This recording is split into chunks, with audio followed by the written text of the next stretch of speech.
8वां दिन प्रातः काल यज्ञ और यज्ञोपवीत। तुम्हारा कल का प्रश्न था, यज्ञ क्यों करना चाहिए। यज्ञ करने से अनेक लाभ हैं। यह घी सामग्री का व्यर्थ फेंकना नहीं है। यज्ञ में घृत और सामग्री जो जलाई जाती है वह वायुमंडल को शुद्ध बना देती है। वायु के शुद्ध होने से रोगों की संभावना नहीं रहती। यज्ञ से वायु कैसे शुद्ध हो जाती है? यज्ञ की सामग्री में 4 प्रकार के पदार्थों का समावेश होता है। रोगनाशक, सुगंधित, मीठे और पुष्टिकारक। इन पदार्थों से जब यज्ञ किया जाता है तो वायुमंडल में स्वस्थ होने की पहुंचाने वाली जो कीटाणु होते हैं वो मर जाते हैं। इसी का नाम वायु शुद्ध हो जाना है। इसी यज्ञ द्वारा वर्षा शुद्ध होने की संभावना रहती है, जिससे अन्न और औषधियां गुणकारी होती हैं। फलतः समस्त प्राणियों का कल्याण होता है। मेरे विचार में तो रोगनाशक और पौष्टिक पदार्थ यदि खाएं तो अधिक लाभ होता है। जलाकर पदार्थों को नष्ट क्यों किया जाए? और भला यज्ञ द्वारा वर्षा होने की संभावना कैसे हो सकती है? मेरा मतलब यह नहीं कि पौष्टिक और रोगनाशक पदार्थ खाए न जाएं। उन्हें यथोचित खाना भी चाहिए और उनसे यथाशक्ति यज्ञ भी करना चाहिए। जहाँ पदार्थों द्वारा शरीर को पुष्ट करना आवश्यक है, वहाँ पदार्थों द्वारा वायु शुद्ध करना और भी आवश्यक है। यदि कोई मनुष्य वायु को शुद्ध नहीं करता तो वह पापी है, क्योंकि जब वह वायु को गंदा करता है तो वायु को शुद्ध करना भी उसका धर्म है। देखो, शरीर से जो कुछ निकलता है गंदा ही तो होता है। आँख से कीचड़ निकलता है, वह गंदा। कान से जो मैल निकलता है वह गंदा। मुंह और नाक से जो मैल निकलता है वह गंदा। पसीना निकलता है वह गंदा। मल मूत्र निकलता है वह गंदा। इसी तरह से जो वायु निकलती है वह गंदी है। मनुष्य बाहर से अन्न, जल, वायु, फल आदि जो भी ग्रहण करता है वे पवित्र पदार्थ हैं, पर वे पदार्थ शरीर के भीतर से गंदे होकर निकलते हैं और बाहर की वायु को गंदा बनाते हैं। यह मानी हुई बात है कि वायु ही प्राणियों का जीवन है। भोजन और जल के बिना 2-4 दिन और कभी कभी इससे भी अधिक समय तक लोग जिंदा नहीं रह सकते, लेकिन वायु के बिना 1 घंटा भी जिंदा नहीं रह सकते। जब वायु प्राणियों को की जिंदगी का आधार है तो उसका शुद्ध रहना कितना आवश्यक है। जब वायु अशुद्ध हो जाती है तो कितनी बीमारियां फैल जाती हैं। ये प्लेग और हैजा आदि रोगों के फैलने का कारण गंदी वायु ही तो है। मरीज के शरीरों के कीटाणु और चूहों के पेट के कीटाणु भी तो वायु में मिल जाते हैं और भयंकर बीमारियों को जन्म देते हैं। इसलिए वायु को शुद्ध बनाने के लिए यज्ञ या हवन से बढ़कर दूसरा उपाय क्या हो सकता है? तुम्हारा जो यह कहना है कि जलाकर पदार्थों को नष्ट क्यों किया जाता है, वास्तव में यह नासमझी की बात है। संसार में किसी चीज का नाश नहीं होता, केवल रूप बदल जाता है। देखो, पानी जल जाने पर मूर्ख मनुष्य तो समझता है यह नष्ट हो गया, परंतु बुद्धिमान जानता है यह भाप बनकर वायु में मिल गया, नष्ट नहीं हुआ।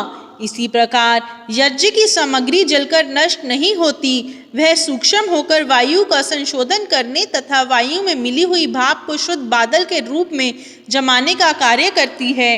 भाप को जमाने के लिए घी तो जामन का काम करता है। जैसे सैकड़ों मन दूध को जरा सा दही जमा देता है, वैसे ही घृत, जिसे सूर्य की तीक्ष्ण से तीक्ष्ण किरणें भी सूख नहीं सुखा सकती, उसको जमाकर वर्षा का कारण बनाता है। यदि लोग विधि और नियम पूर्वक हवन करें तो निश्चय पूर्वक ठीक समय पर वर्षा हो सकती है। प्राचीन समय में अत्यंत विधि पूर्वक यज्ञ होते थे, इसलिए खूब वर्षा होती थी। फलतः अकाल नहीं पड़ा करते थे और न आजकल जैसे रोग फैलते हैं। क्या घर में सुगंधित और रोगनाशक पदार्थ रखना नहीं चाहिए? क्या उनसे वायु शुद्ध नहीं हो सकती? जलाने से ही शुद्ध होती है। जलाने में क्या विशेषता है? घर में सुगंधित और रोगनाशक पदार्थ अवश्य रखना चाहिए, परंतु उनसे यज्ञ भी करना चाहिए। यज्ञ करने से पदार्थों की शक्ति करोड़ों गुना अधिक हो जाती है। इसका प्रमाण यह है कि जैसे एक मनुष्य 4 मिर्च खा जाता है, उनकी तेजी और कड़वाहट को आसानी से सहन कर लेता है, परंतु यदि वही मनुष्य जरा सा टुकड़ा मिर्च का अग्नि में डाल देता है तो उसकी तेजी को वह सहन नहीं कर पाता, खांसते खांसते परेशान हो जाता है, बल्कि गली मोहल्ले वालों को भी नाक में दम आ जाता है। वे कहने लगते हैं कि न जाने आज किस कमबख्त ने मिर्च जलाई है। परंतु यदि मनुष्य घृत और उत्तम सामग्रियों से हवन करता है तो लोग कहते हैं किसी भाई के यहाँ हवन हो रहा है जिसकी सुगंध आ रही है। अब तुम समझ गए होगे कि जिस वस्तु को अग्नि जलाती है उसकी शक्ति कितनी बढ़ जाती है। यज्ञ से बढ़कर उपकार का दूसरा कर्म नहीं हो सकता। यज्ञ गुप्त दान है। यज्ञ से जहाँ अपने घरों की वायु शुद्ध होती है वहाँ दूसरे के घरों की भी शुद्धि हो जाती है। वैसे चाहे कोई किसी का दान न ले, परंतु यज्ञ द्वारा सब एक दूसरे का दान ग्रहण कर लेते हैं, क्योंकि यज्ञ सामग्री सूक्ष्म रूप में वायु द्वारा सबके घरों में पहुंचाती है और रोगाणुओं को नष्ट करती है। संसार की दुर्गंध और रोग के कीटाणुओं को तो सूर्य की रश्मियां ही नष्ट कर देती हैं। फिर यज्ञ करने की क्या आवश्यकता है? जो काम मनुष्य के किए बिना हो रहा है उसमें व्यर्थ की मगमच्ची क्यों की जाए? मैं पूछती हूँ कि जब सूर्य और चंद्र मनुष्य के बिना निकाले ही निकल रहे हैं तो फिर मनुष्य प्रकाश के लिए बिजली, गैस, लालटेन और दीपक से क्यों काम ले रहा है? सृष्टि में फल, वनस्पति, मेवे आदि लगातार उत्पन्न हो रहे हैं, फिर मनुष्य खेती करके अनाज क्यों उत्पन्न कर रहा है? शरीर में स्वयं ही रोगों के दूर होने का भगवान ने प्रबंध कर रखा है। हृदय बराबर रक्त शुद्ध कर रहा है, पेट की आंतड़ियां बराबर भोजन और जल का विभाजन कर रही हैं तथा कर्म अनुसार प्रत्येक इंद्रिय को उत्तम हिस्सा देकर गंदा हिस्सा बराबर शरीर से बाहर निकल रहा है। रोगों को दूर होने का समुचित प्रबंध है। फिर क्यों मनुष्य औषधियों का प्रयोग कर रहा है और क्यों परहेज से रहने का यत्न कर रहा है? वास्तव में सृष्टि के यह नियम ही तो मनुष्य को अपने अनुकूल चलाने की प्रेरणा करते हैं ताकि मनुष्यों का कल्याण हो। सृष्टि नियम यह बतलाते हैं कि जैसे सूर्य अपनी रश्मियों से गंदगी को दूर कर रहा है वैसे ही गंदगी को तुम दूर करो। जैसे सूर्य की वायु शुद्ध कर रहा है वैसे ही वायु को तुम शुद्ध करो।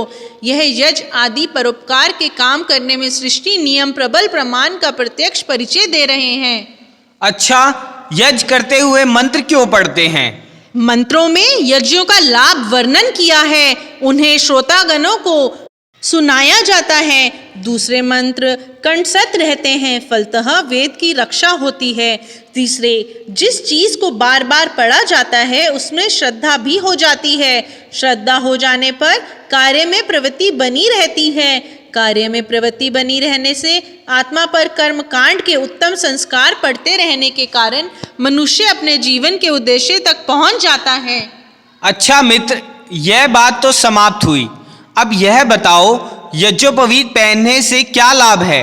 ये धागे लोग क्यों गले में डाले रहते हैं? कोई 3 धागे डाले रहता है, कोई 6 डाले रहता है, इसमें क्या रहस्य है?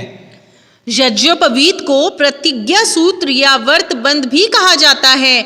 इसको पहनकर मनुष्य कर्तव्य पालन करने का व्रत लेता है। वास्तव में यज्ञोपवीत के 3 ही धागे होते हैं। यह धागे एक ब्रह्मगांठ में बंधे रहते हैं। यह तीनों धागे इस बात की सूचना देते हैं कि प्रत्येक मनुष्य पर 3 प्रकार के ऋण हैं, अर्थात देव ऋण यह है कि जिस ईश्वर ने मनुष्य को जन्म दिया है उसकी स्तुति, प्रार्थना, उपासना नित्य नियम पूर्वक करें। जो व्यक्ति संध्या और हवन नहीं करता वह देव ऋण से मुक्त नहीं हो सकता। वैसे संध्या हवन करने में ईश्वर का कुछ भला नहीं है, अपना ही भला है, क्योंकि संध्या से आत्मिक उन्नति होती है और हवन से शारीरिक उन्नति होती है। परंतु जो मनुष्य उपकार करने वाले का उपकार नहीं मानता वह कृतघ्न कहलाता है। कृतघ्न मनुष्य किसी का भी विश्वास पात्र नहीं बन सकता। अतएव एक धागा संध्या और हवन अर्थात देव ऋण से ऋण होने की प्रतिज्ञा कराता है। दूसरा धागा पितृ ऋण अर्थात माता पिता की सेवा करने की प्रतिज्ञा कराता है।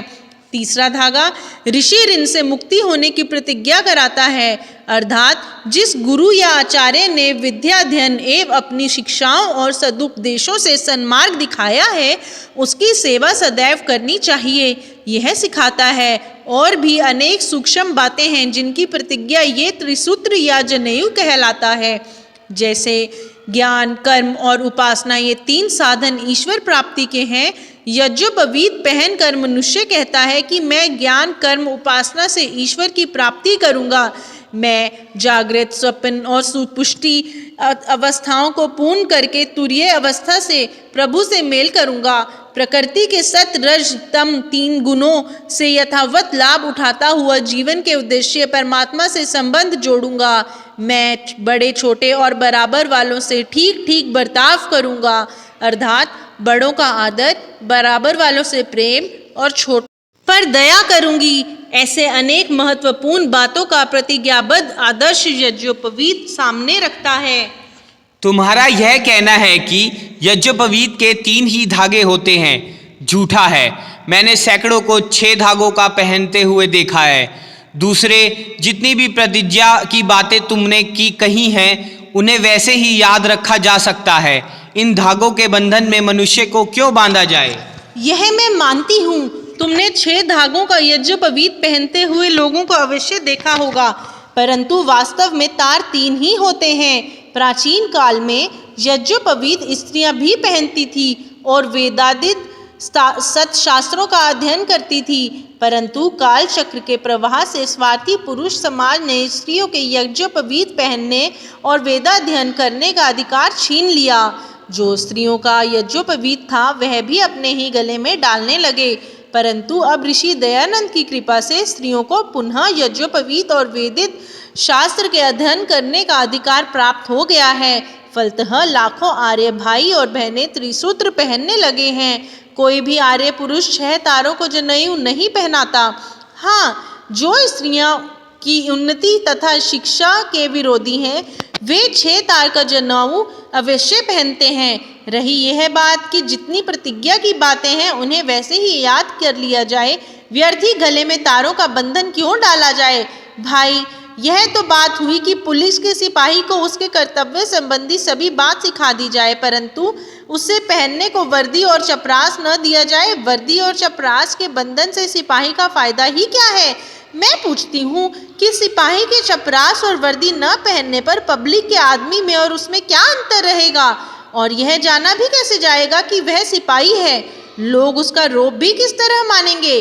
पता चला जिस तरह सिपाही को कर्तव्य संबंधी बातें याद रखना जरूरी है, उसी तरह वर्दी और चपरास भी पहनना जरूरी है। यही दृष्टांत जनेऊ पर भी लागू होता है। जहाँ द्विजों को कर्तव्य संबंधी प्रतिज्ञाएं याद रखना जरूरी है, वहाँ द्विजत्व का चिन्ह यज्ञोपवीत भी धारण करना जरूरी है। अच्छा, लोग इसे कान पर क्यों चढ़ा लेते हैं? मल मूत्र त्याग करते समय कान पर चढ़ा लेते हैं। यह क्यों? इससे एक लाभ रहता है, वह यह कि जब तक कान पर जनेऊ चढ़ा रहता है तब तक यह बात याद बनी रहती है कि मुझे हाथ मुंह आदि शुद्ध करना है। जहाँ हाथ मुंह आदि शुद्ध किया फिर कान से उतार देते हैं। इसी दृष्टि से जनेऊ पवित्रता की याद दिलाने का भी एक साधन बन जाता है। क्या कान पर जनेऊ चढ़ाना बहुत आवश्यक है? बहुत आवश्यक नहीं, परंतु यदि कान पर चढ़ा लिया जाए तो कोई हर्ज भी नहीं, बल्कि इससे तो शुद्धता की याद बनी रहती है। जैसा कि मैं कह चुकी हूँ। हाँ, एक बात, यदि जनेऊ बहुत नीचा हो तो मूत्र, मल आदि में भ्रष्ट होने की संभावना रहती है। ऐसी अवस्था में तो कान पर चढ़ाना ही आवश्यक है। अच्छा, लोग चोटी क्यों रखते हैं और संध्या करते समय लोग उसमें गांठ क्यों देते हैं? चोटी का शब्द ही यह बतला रहा है कि मनुष्य के शरीर में यह स्थान और यह चीज सबसे ऊंची है। जहाँ चोटी रखी जाती है उस स्थान को ब्रह्मरंध्र कहते हैं। विद्वानों ने इस स्थान को ब्रह्म का गुप्त कोश कहा है। योग की परिभाषा में इसे सत्य कहते हैं। इसलिए वैदिक संध्या में सत्य पुनातु पुनः शरीसी आया है। संध्या गायत्री मंत्र का उच्चारण करके सर्वप्रथम चोटी में गांठ देते हैं। इसका अर्थ ही यह है कि उपासक अपनी आत्मा को परमात्मा के साथ गांठ देकर ऐसे जोड़ रहा है जैसे कन्या विवाह के समय अपने पति के वरने की अंतिम चिन्ह के रूप में उस प्रतिज्ञा की अंतिम पूर्ति को कार्य रूप में करती हुई अपने पल्ले को पति के पल्ले के साथ एक गांठ द्वारा जोड़ लेती है। यही गांठ विवाह की प्रतिज्ञाओं का अंतिम बंधन है। वास्तव में चोटी धर्म का चिन्ह है। मुझे तो इसकी संक्षेप में उपयोगिता बता दो कि हिंदू चोटी इसलिए रखते हैं तथा और लोग क्यों नहीं रखते। मैं कह चुकी हूँ कि यह आर्य लोगों के धर्म का चिन्ह है। चोटी का अर्थ ही शिखर अर्थात ऊंचा है। वैदिक धर्म ईश्वरीय होने के कारण चोटी का धर्म है, इसलिए चोटी को धर्म चिन्ह के रूप में रखते हैं। जिनका वेदों का धर्म नहीं है वह चोटी कैसे रखें? चोटी के धर्म वाले ही तो चोटी का निशान रखेंगे। अच्छा मित्र, अब तो जाता हूँ। कल एक बहुत आवश्यक विषय पर वार्तालाप करूँगा।